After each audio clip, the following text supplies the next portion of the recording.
é de que Israel perdeu a região norte. Então, a ideia da fronteira, como se vê no mapa, ela já não existe mais do ponto de vista prático. O extremo norte de Israel está inviabilizado no dia de hoje. Não sou eu que estou falando, não, gente. É a CNN. Não, vocês querem ver quem é que disse isso? A puxa-saco de Israel. Tá aí. Vou mostrar para vocês, quer ver? A mídia sionista dizendo que não estão aguentando. Você vê. Vou mostrar um negocinho para vocês. Tá aí, ó. Aqui, quem é que disse? A CNN. Olha aí. CNN, pessoal. É CNN que tá falando. CNN, tá? CNN. A puxa-saco maior dos Estados Unidos e de Israel. Olha o que é que eles falam. Mas vamos agora atualizar todas as informações sobre este conflito que continua a decorrer no Médio Oriente, com a ajuda do nosso correspondente em Israel, o Henry Galski. Já está aqui connosco neste CNN hoje. Henry, muito bom dia. Ajuda-nos a perceber esta crescente tensão no norte de Israel, com estas imagens que o exército revelou, com mais incursões no interior do Líbano.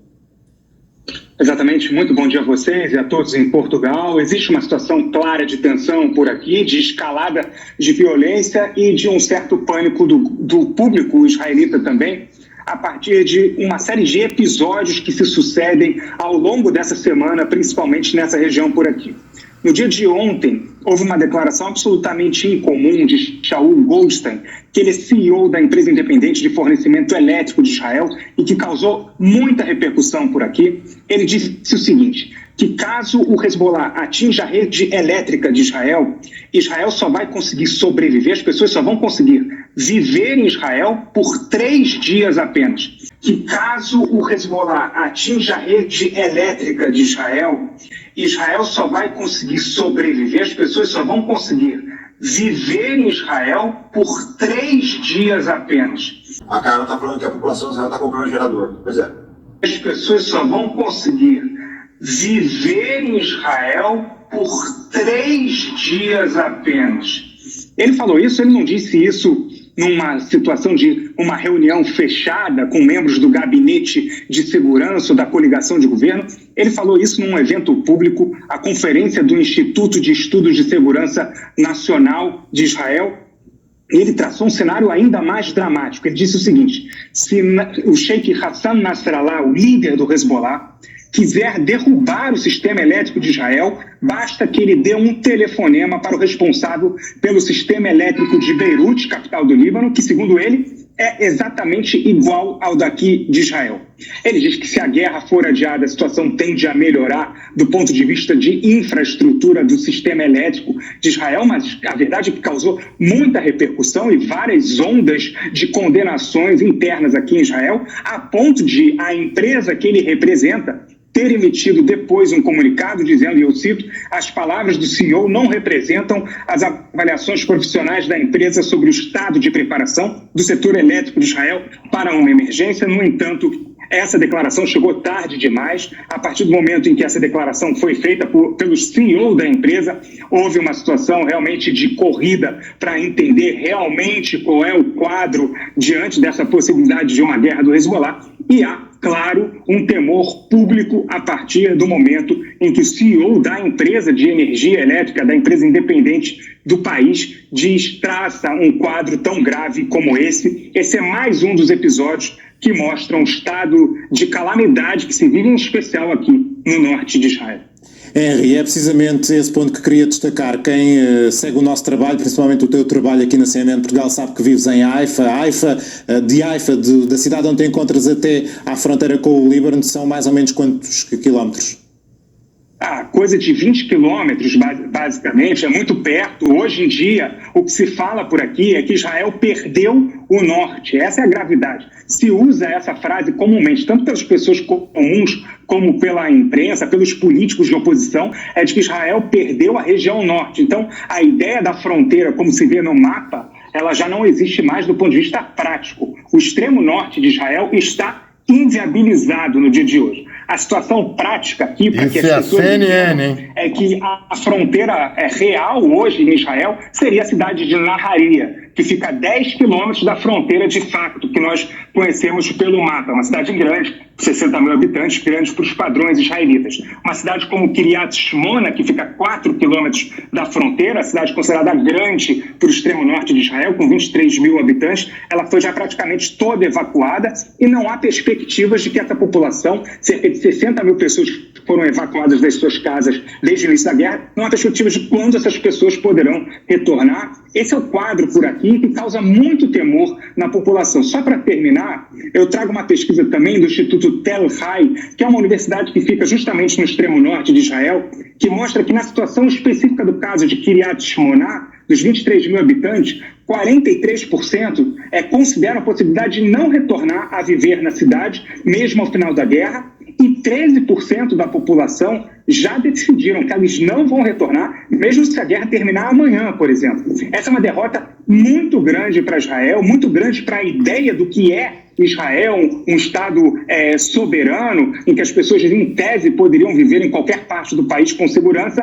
Essa realidade já não existe mais. Aliás, é por isso que em algumas das oportunidades dos nossos encontros por aqui, eu falo que a ideia aqui de Israel é que o contrato que existia, não formal, claro, esse contrato entre o Estado e a sociedade israelita, ele foi rasgado durante os ataques do dia 7 de outubro do ano passado. CNN não é muito confiável, gente, mas desculpa, pra CNN admitir isso daí, Israel já se fudeu, né? Vamos usar o português claro. Pra CNN admitir isso, Israel já passou da merda, gente. Pelo amor de Deus, eu não confio na CNN, de jeito algum. Mas se a CNN, que é um tremendo puxa-saco de Israel, tá falando isso, então, pessoal, pelo amor de Deus, né? É aquela história, se a tua própria mãe reconhece teus defeitos, quem é que vai negar? Para, gente, vamos usar a cabeça, vamos usar a cachola, né? Chapéu de alumínio não tem cachola, pô. Vamos usar a cachola, pessoal, vamos usar a cabeça. A CNN só falou bem de Israel até hoje, cara. Se a CNN tá admitindo isso, é porque o negócio tá muito feio. O negócio tá muito feio, tô falando pra vocês. Por isso que eu fiz questão de colocar a CNN aqui. Ele acredita. Aí ele acredita. Essa anta acredita. Ele fala, ele acredita. É impressionante. Não, a matéria é uma coisa assim, gente, realmente impressionante. Impressionante. Ele acredita nessa baboseira toda de Top Gun, de Tom Cruise. É uma coisa de louco isso daí, gente. É uma coisa de louco. É uma coisa de maluco. Perfeito chapéu de alumínio, imbecil. Mas se tem aqui, né? Não vai ter lá? Não, é assim impressionante. Eu tava assistindo isso essa madrugada. O americano médio, ele é meio infantilizado, ele acredita nessas coisas de Top Gun, Capitão América, ele é meio pátio, cara. E aí toma um catrapo no Vietnã, toma um catrapo no Afeganistão, no Iraque, nessa porra toda. Só ganharam de granada do Panamá. Isso mexe, né? Ó, o Leandro tá falando da quantidade de munição da Coreia do Norte, a gente acredita que a Rússia vai ter 7 milhões de munição de artilharia pra gastar por ano. São 20 mil por dia. A Rússia vai ter 7 milhões de granadas de artilharia. São 20 mil por dia. 20 mil por dia. É muita coisa, cara. A OTAN não tem nem isso por semana. Pelas análises que eu andei vendo aí hoje, os porta-aviões americanos devem chegar ali no Mediterrâneo dia 25, entre 24 e 25 desse mês. Então a gente já está olhando. Entre dia 24 e 25 desse mês devem estar chegando os porta-aviões lá. Porque a Rússia não financia as milícias aqui. Eles estão juntos, né, gente? A maior contribuição da Rússia para essa guerra vai ser na área de surveillance, informações de satélite e telemetria de mísseis. É a maior contribuição que a Rússia pode dar. Não sacou a mão ali. Ela pode só fazer o que o americano faz no Mar Negro. Ela devolveu o que o americano faz no Mar Negro. Ó, você quer a distância do porta-aviões? Ó, lat long e tal, range do teu vetor tal, pronto, acabou. Não precisa mais nada. Lat long do porta-aviões, o range do bearing range dele, aí acabou, cara. Ah, não precisa mais nada. Toma, tá aqui, esmolagem que você quer daqui, ó, pronto. Acabou, resolveu o problema. A cara tá falando que a população já tá comprando gerador. Pois é. Eles sabem que estão ferrados. Eu vi o Almirante Paparo, ele deu uma entrevista ontem. Ele é aquele Almirante Paparo, ele fez curso na escola Top Gun. Vocês têm que ver um homem de 60 Perfeito anos. imbecil. É ridículo. Dos seus 60 e pouco anos sonhando que nem uma criança. Ele tá naquela Take my breath away, bam, bam, bam. Ele acha isso, que a guerra é o Take my breath away. Eles vão lá, que vai ser... Eu já falei, gente, o americano médio, ele é estúpido. Inclusive os almirantes. E ele acha que a guerra vai ser um combate no pôr do sol. Que ele vai decolar. Ele acha isso. Ele acredita. Ele vive nesse mundo. Chama Paparo, o almirante. Tem que reabrir essa fé, hein? Obrigado, Marco. É um grandíssimo imbecil. O próximo aliado militar da Rússia. Não, o Irã já tá aliado e a Coreia do Norte também, né? Não, eles acreditam, eu vi ele dando uma entrevista nas 5 Minas, ele acredita nessas coisas, cara. Juro, o almirante, 60 anos de idade, acredita em Tom Cruise, nessas coisas. Eles vivem essa realidade paralela, eles vivem numa realidade paralela, cara. Vive, o cara com 60 anos, ele acredita nessas coisas ainda, que ele vai enfrentar a China no duelo ao pôr do sol, sabe? Que eles vão, aqueles grupos de aviões atacando a China, chineses são maldosos e burros. Eles acham isso, a cabecinha dele.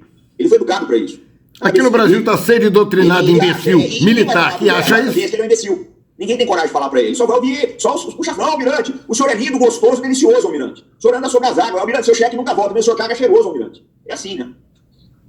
Vocês têm que ver, cara, a entrevista dele. É ridículo, eu ria, cara. Eu falei, mas não é possível que eu não seja tão... Dá uma gargalhada a entrevista de 60 minutos. A entrevista do perfeito imbecil, chapéu de alumínio. Peraí que eu vou pegar aqui pra vocês. And how it stays prepared for the possibility of military conflict. In the western Pacific Ocean, we landed on the USS Nimitz. 1/3 of the Navy is always deployed and operating at all times. And met Admiral Samuel Paparo, the commander of the U.S. Pacific Fleet. Do you think it's inevitable that China will try and take Taiwan? No. Not only is it not inevitable, it's my duty to ensure that it's not. What is it about the U.S. Navy and the Pacific Fleet that will deter China from invading Taiwan? The demonstration of dynamic combat power in close synchronization with the rest of the joint force. The ability to unpredictably deploy a large force, the inherent mobility of that force, and the overwhelming combat power that we bring from the seafloor to the heavens. Tem que rir. Eu tenho que Admiral rir. Paparo knows the heavens well from his flying days.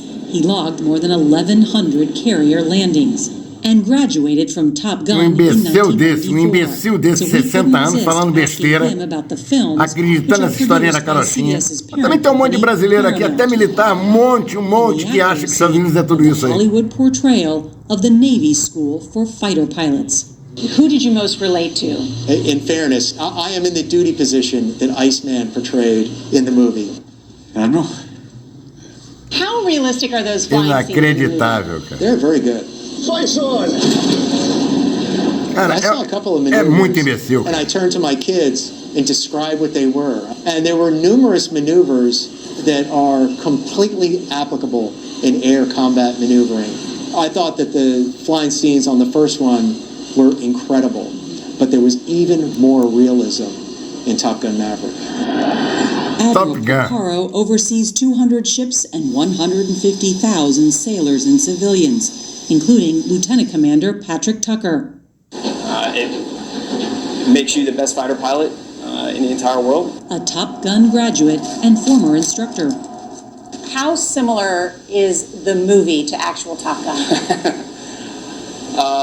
It's not that similar. The flying is fairly accurate to an extent. The camera shots in the aircraft those are real.